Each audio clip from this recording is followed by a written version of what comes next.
Welcome to Interviews from Mexico.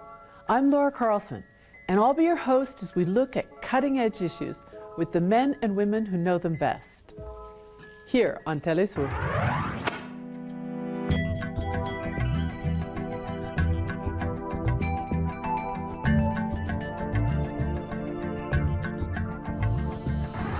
Mexico is on fire, literally.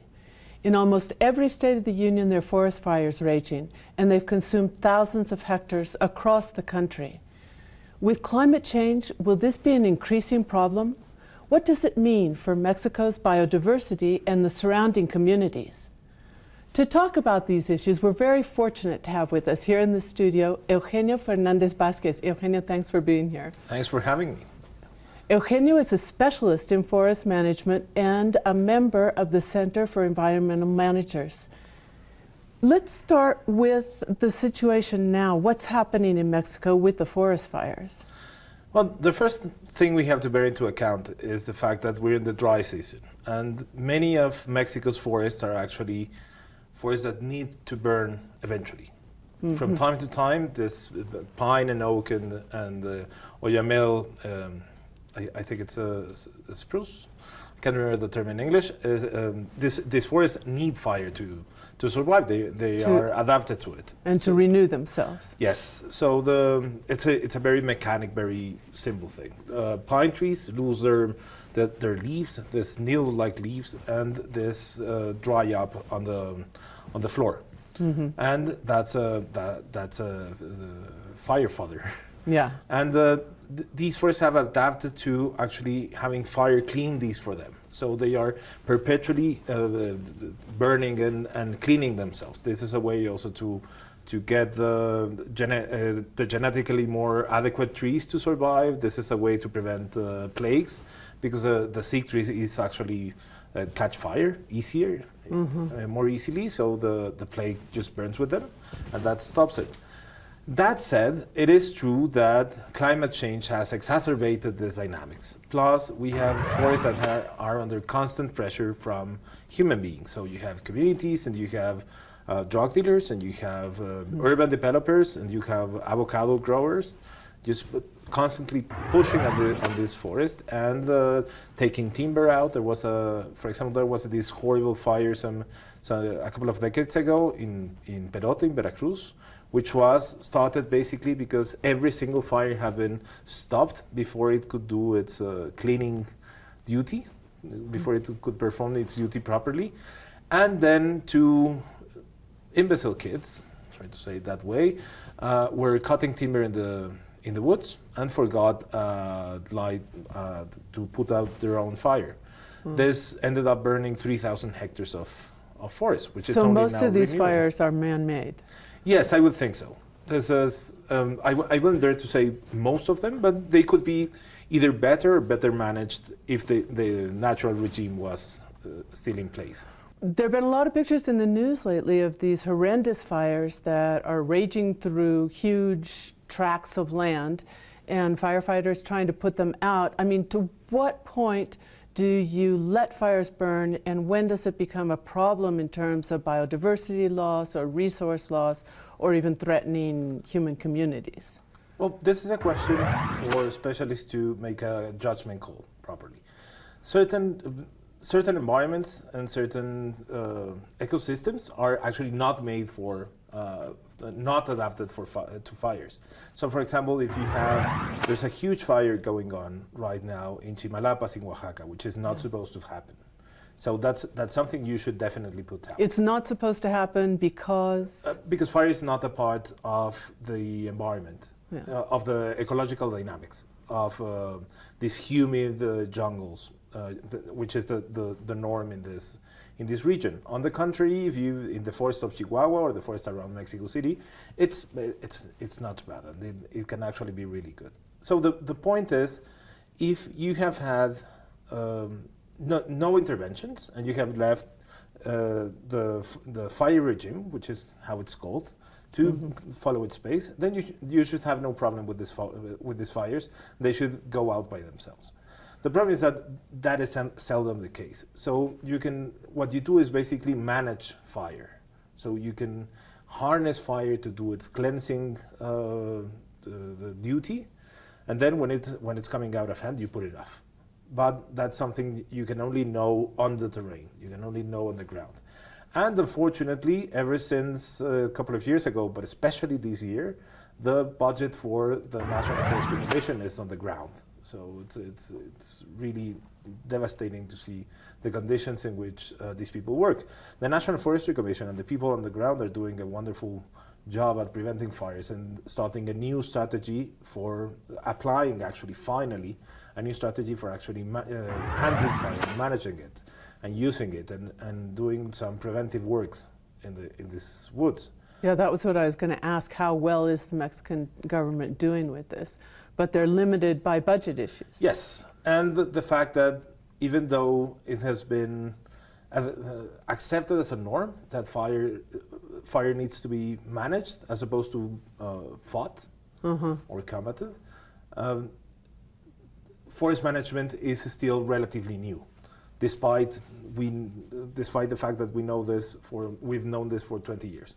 So, but finally, it seems that this year the new National Forestry Commission is actually embracing this new paradigm and is actually applying it, which is wonderful news. With the new government, there's Yes. a new paradigm. Yes, which was sort of, if you ask the people who were there before, they would say yes, we believe in this new paradigm, but They never applied it. yes. Yeah. So it appears that this time it will be finally applied. Well, that's a hopeful sign that there's Yes. more effort being put into forest management and some of the state-of-the-art Yes. knowledge and understanding of the role of fire in forests.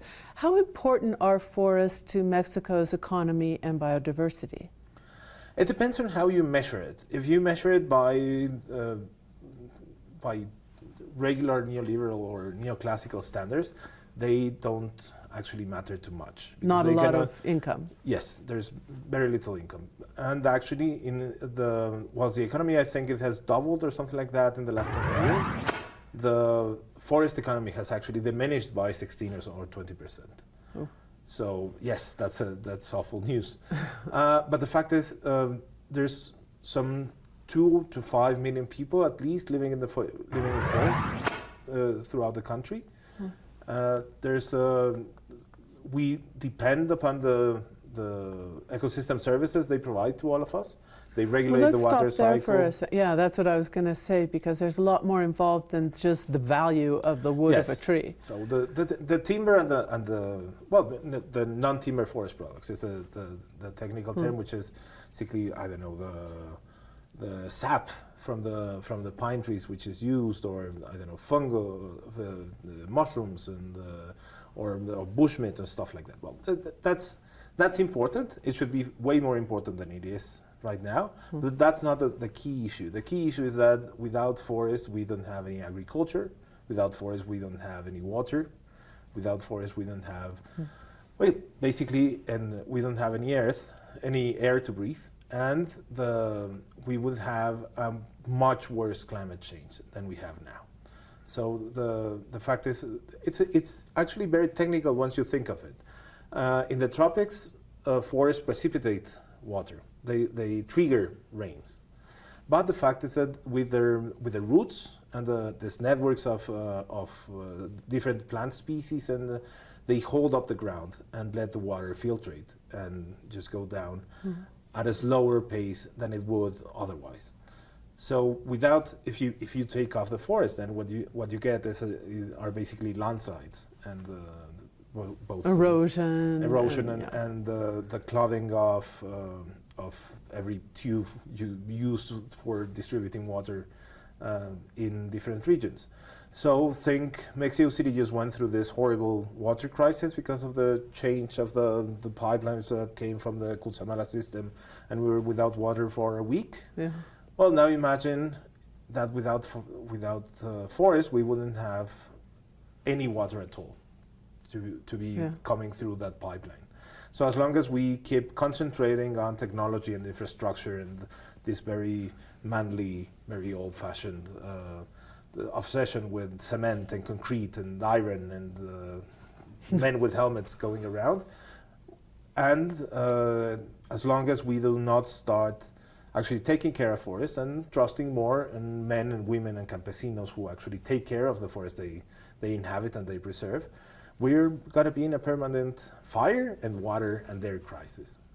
You've laid out, in a way, two different paradigms then. The macho man fighting fires, Yes. you know, technology paradigm, and this more natural paradigm that has been around in Mexico, especially for millennia, with the stewardship of indigenous cultures. How do you work that second one, which I gather is more sustainable, Yes. into public policy? Well, the first thing is going back to something that was actually done for many years in Mexico.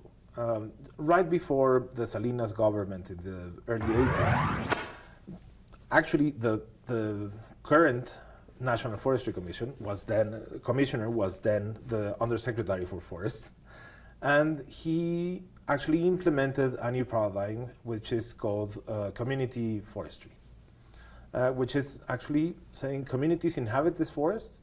If communities, there's nothing we can do about it. And in fact, it can be a good thing, because if communities can live off their forests, if they can actually make a living off their forests, then they have an incentive to preserve them. And nothing knows those forests.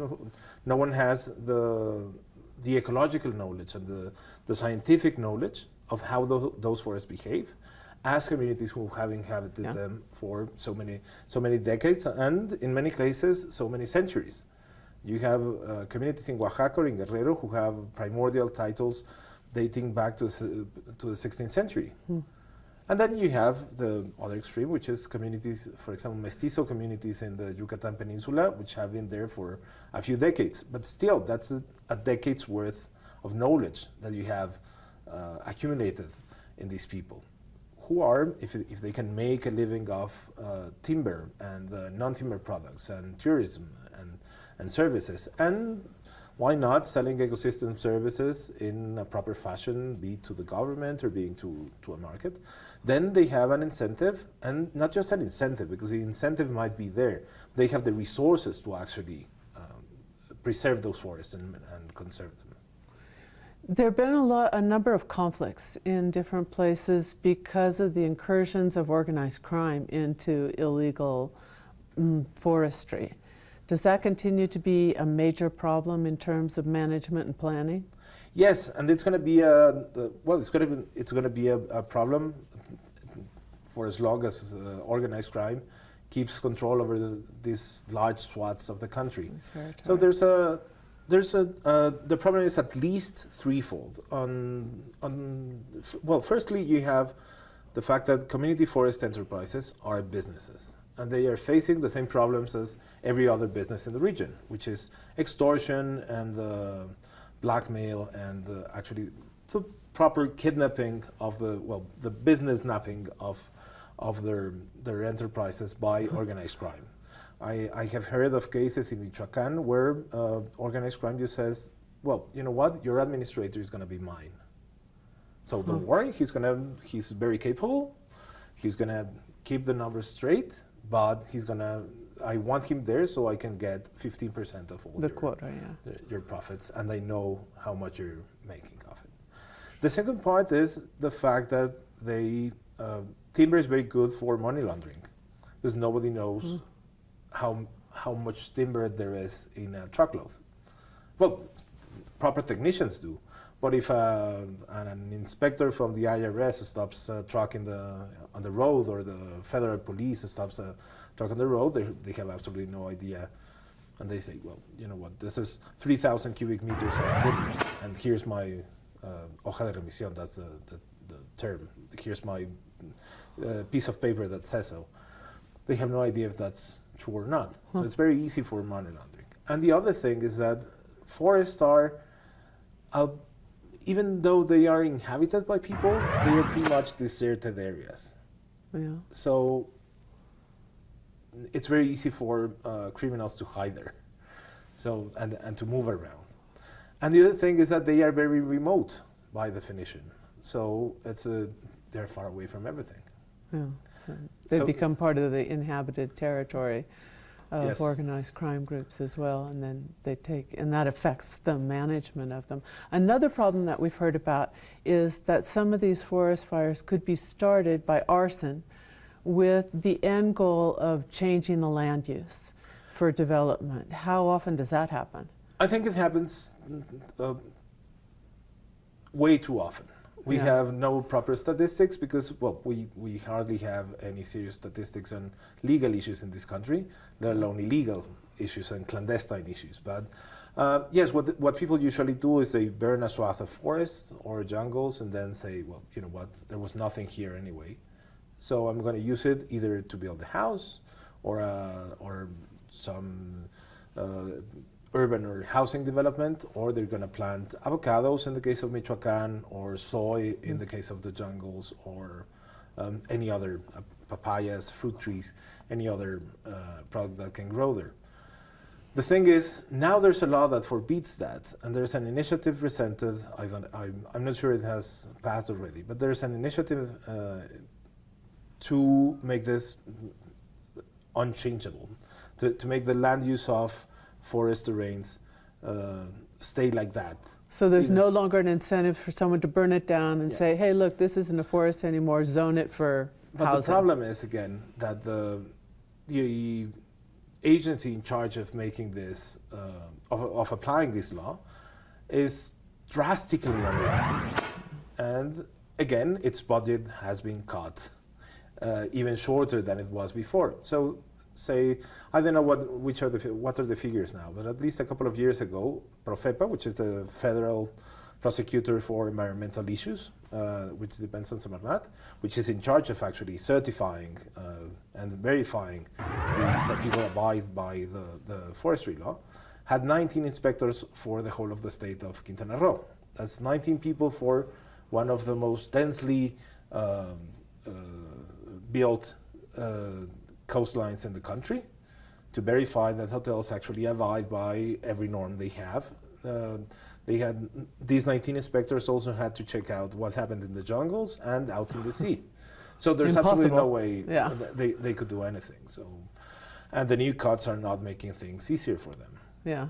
Well, this is an old story where you have laws that appear to be progressive, they appear to be adequate, if not perfect, and then you have this complete gap when it comes to enforcement. Yes, this is something we Mexicans have become very good at, building these wonderful laws and then signing every international treaty and then just Ignoring it. yeah, perfectly looking past it. We look at maps. It's famous to look at the map of, this probably changed, of the border between Mexico and Guatemala, and you see a forest that comes to a borderline halt and this huge swath of deforestation. This has been going on for a long time. Is there a way to stop it? I mean, is this just a process of capitalism that will eventually destroy all forests? Or is it realistic to think that this can be stopped? Well, I think there's a short-term answer and a long-term answer. So the short-term answer is yes, it can be stopped. When you look at when you zoom out on that map you're talking about, you can find two different answers to the question. One is a wonderful natural protected area, which is right on the border with Guatemala, which is the Reserva of Calakmul. Mm-hmm. If the Mayan train does not absolutely wreck everything around it, the Calakmul Reserve has proven very good at halting deforestation. So there's basically no deforestation within its borders. And if you look a little bit to the west, to the east of Calakmul, you will find two wonderful green squares, which is, one of them is the Ejido 20 de Noviembre, which has some forestry for decades now, and then a little bit further to run by the ejidatarios, by the people. By the owners of the land, which is there's no term for ejido, which is in English, but it's basically socially owned farm. collectively owned piece of jungle. And then you go a little bit further to the east, and then you have 3 or 4 ejidos which work in the same way. And they sell, if you buy some guitars in the US or in Europe, certified by the Forest Stewardship Council, probably the timber came from, the mahogany for the neck of the guitar came from there, and they also sell timber for the durmientes, what's the name for it? The timber that holds the train tracks. Oh, yeah. Yeah, timber for train tracks and a lot of other products. Yeah. So there's these 2 answers: community forestry and natural protected areas. When done properly and with the support of the authorities, this can be not only a way to preserve the forest, but also a way to trigger development. These are communities where there is basically no poverty. If you come as a Chilango or as someone from the city and you look at that and you see, well, there's dirt road here and they're far away from everything and they don't have high-speed internet. But when you look at it from their point of view and when you look at it by any development standard point of view, then you find that they have basically no diseases. They have developed a proper sewage system that helps them deal with water issues. They have probably a good school. And there's great investments in social issues in these lands. Now, this is the short-term answer. The long-term answer is, I think it's very realistic. My brother bids to disagree, and my friends also, but I think unless we actually stop capitalism on its tracks, then yes, we're going to lose all forest eventually. Because what we're going through is a little bit like Julio Cortázar's tale, Casa Tomada, the taken house, whereby this couple who lives there keeps losing rooms to this weird force or this weird group that just keeps going from one room to another, and they eventually have to leave the house. So we can say, well, we have wonderful forest in Yucatan. Yes, but the Yucatan Peninsula now has tens of thousands of hectares of jungles less than it had 20 years ago. Yeah. Well, I'm afraid I'm going to have to stop you there because we've come very quickly to the end of the program. So we have a note of optimism, we have a long-term warning sign, and we have the Tren Maya, which is also kind of up in the air there. Well, I hope we get a chance to talk about all this again. Thanks so much for being here. My pleasure. Thank you. And thank you for joining us. We'll be back next week on Interviews from Mexico.